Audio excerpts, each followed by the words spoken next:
नमस्ते प्रिय मित्रों। आज मैं आपके समक्ष अपना एक और वीडियो लेके प्रस्तुत हुआ हूँ। मेरा यह वीडियो कल घटने जा रही एक घटना से प्रेरित है।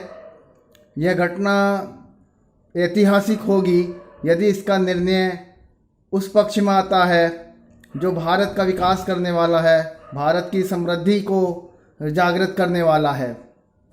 जी हाँ, आप सही समझे।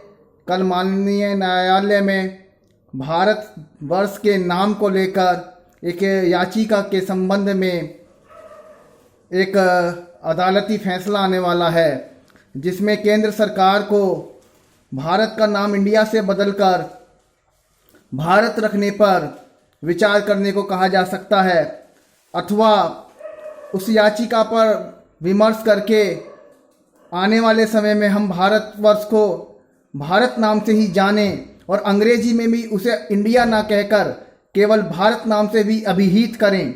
इस विषय में आपसे कुछ कहना है। पहले मेरी जो 2 वीडियो थी उसमें एक वीडियो था जिसमें मैंने अपने चैनल के उद्देश्य के बारे में बताया था। दूसरा यह वीडियो जो था, दूसरा वीडियो में मैंने आपको बताया था कि भारत नाम की क्या महिमा है, हम अपने देश को भारतवर्ष क्यों कहते हैं।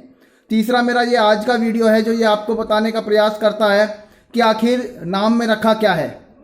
तो मित्रों, नाम बड़ा महत्वपूर्ण होता है।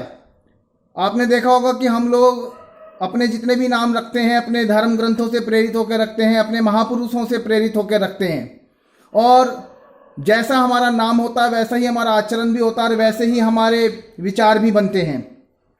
तो इन्हीं अर्थों में जैसे मैं एक उदाहरण देता हूं कि यदि किसी का नाम सत्यपाल या सत्यवीर है तो निश्चित रूप से अगर वो नैतिक रूप से अपने नाम पर आचरण करे तो उसके आचरण में वो सत्यता अभिहित होती है, उसके आचरण में वो सत्यता आपको दिखाई देगी। हालांकि ऐसा है नहीं आजकल, क्योंकि हम अपनी नैतिक आचरण खो चुके हैं। मैं बात कर रहा हूं कि नाम से भी हमें नैतिक आचरण करने की प्रेरणा मिलती है। इसी प्रकार से हमारे देश में सर्वाधिक प्रचलित जो नाम है, कहा जाता है कि वो राम है। लेके ग्रामीण क्षेत्रों से और लेके शहरी क्षेत्रों तक राम नाम किसी न किसी रूप में लोगों में पाया जाता है। कोई रामवीर है तो कोई रामपाल है, कोई सत्यजीत राम है तो कोई राम केसरी है। बहुत सारे नाम राम नाम से प्रेरित हैं। राम भक्त सिंह, राम प्रसाद, इस प्रकार के बहुत से नाम प्रचलित मिलते हैं। दूसरी बात यह है कि नाम किसी भी व्यक्ति की संस्कृति, उसकी सभ्यता का द्योतक होता है। हम जिस भी संस्कृति से जुड़े हुए हैं, हमारे जो शब्द हैं वो भी उसी संस्कृति से आते हैं, इसलिए शब्दों का बड़ा ही महत्व होता है। इसलिए मैं कुछ दिनों पहले सदगुरु जग्गी वासुदेव जी की एक वीडियो देख रहा था। उसमें उन्होंने भारत शब्द के नाम पर भी एक बहुत अच्छी बात ये कही कि भारत शब्द का अपने आप में पूरा एक इतिहास है। भारत का इतिहास हजारों वर्ष पुराना है। उसको हम आर्यावर्त कहें, उसको हम सोने की चिड़िया कहें।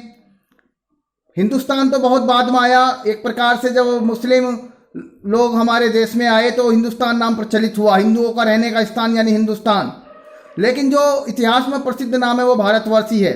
तो भारत जब हम कहते हैं तो भारत का मतलब भरण पोषण करने वाला, भारत का मतलब एक ऐसी चीज जो आपके जीवन में गुरुत्व को पैदा करती है, भार को पैदा करती है।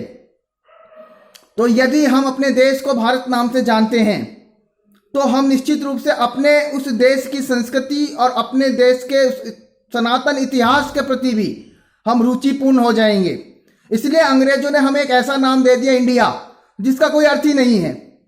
और दुर्भाग्य से कहें तो कहा जाता है कि अगर प्राचीन काल में देखें तो भारत एक गौरवशाली नाम होता रहा है, और आज के युग में अगर हम इंडिया को खोजने जाएं तो ऑक्सफोर्ड डिक्शनरी में इंडिया को देखें तो सुनने में आता है कि उसमें सपेरों का, लुटेरों का देश तक कहा गया है इंडिया को। यानी इंडिया वो जहां पर सपेरे रहते हो, जहां लुटेरे रहते हो, जहां गरीब लोग रहते हो, निर्धन लोग रहते हो, ज्ञानहीन लोग रहते हो, ऐसा हमको ऑक्सफोर्ड की डिक्शनरी में कहा गया। आप गूगल पे सर्च कर सकते हैं। तो निश्चित रूप से भारत को भारत के रूप में जानना तभी संभव है जब हम इसको भारत नाम से ही पहचाने भी। इसलिए अगर किसी व्यक्ति का आत्मविश्वास खोना है, उसका आत्मगौरव खोना है, तो सर्वप्रथम उसको एक ऐसा नाम दे दो जिसका कोई इतिहास ना हो। तो ऐसे ही हमारे घरों में भी आजकल नाम चल गए हैं। उसमें हम कहने लगे किसी को पिंटू, किसी को चिंटू, किसी को मोनू, किसी को सोनू। इस प्रकार के नाम हमारे भारतीय संस्कृति में नहीं रहे हैं। कारण क्योंकि इन नामों का कोई अर्थ नहीं होता। जब आपके नाम का कोई अर्थ नहीं है तो एक प्रकार से आपका व्यक्तित्व आधा हो जाता है। इसलिए हमारे पूर्वजों ने नाम रखने की, नामकरण संस्कार हमारे 16 संस्कारों में से एक संस्कार कहलाता है। यानी किसी व्यक्ति का जब हम नाम रखते हैं तो वह भी बड़ा महत्वपूर्ण होता है, क्योंकि व्यक्ति का नाम रखने का मतलब है उसको एक व्यक्तित्व प्रदान करना। इसलिए मैं तो अपने विद्यार्थियों से भी कहता हूं कि यदि हम अपने नाम के अनुरूप भी अपना आचरण करने लग जाएं तो हमारा जीवन आधा सार्थक हो जाता है। तो इसलिए कल जो घटना होने वाली है उसमें एक याचिका दायर की गई थी, दिल्ली के एक वकील साहब हैं उनके द्वारा, कि भारत को अंग्रेजी में भी भारत नाम से ही जाना जाए, इंडिया नाम से ना जाना जाए। और बहुत से लोग इस क्षेत्र में कार्य कर रहे हैं। हम सभी भारत पुत्र हैं।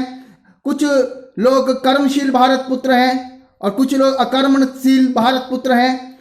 तो ऐसे ही कर्मशील भारत पुत्रों में से एक हैं परम पूज्य विद्यासागर जी महाराज, जो जैन धर्म के और सनातन धर्म के धर्माचारी हैं। उन्होंने पिछले अनेक वर्षों से ये अभियान चलाया हुआ है कि हम भारत को भारत ही कहें और अपने बच्चों में भी भारत के प्रति एक सोच को बढ़ावा दें। और ऐसे ही भारत कुमार हुए हैं एक, जिनको हम मनोज कुमार के नाम से जानते हैं, बॉलीवुड के जो एक्टर हैं उनको भारत कुमार से जाना जाता है, क्योंकि उनकी अधिकांश फिल्मों में नाम उनका भारत रहा करता है।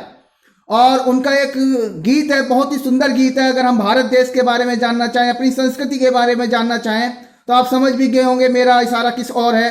पूरब और पश्चिम फिल्म का वो गीत है, जब जीरो दिया मेरे भारत ने। यूट्यूब पर ये गाना आप जरूर सुनिएगा। इस गाने को सुनकर आपको पता लगेगा कि भारत क्या है। और ऐसे ही अनेक भारत पुत्रों के बारे में मैं समय समय पर आपको बताता रहूंगा। आज के लिए बस इतना ही। एक बार इस गाने को अवश्य सुनिएगा। मैं इस गाने का लिंक भी आपको अपने विवरण में दे दूंगा। आप उस गाने को सुनेंगे तो गाने को सुनने से आपको पता लगेगा कि भारत का व्यक्तित्व क्या है। इस गाने की शुरुआती जो चंद लाइनें हैं वो हमको बता देती हैं कि भारत ने किस प्रकार से पूरे संसार का, पूरे विश्व का मार्गदर्शन किया है। हम जगत गुरु कहलाए हैं। आज भी एक अच्छा भारतवंशी ये चाहता है कि हमारा भारत फिर से एक जगत गुरु बने। उसी दिशा में हम सबका ये प्रयास है। इसी के साथ भारत माता की जय। जय हिंद।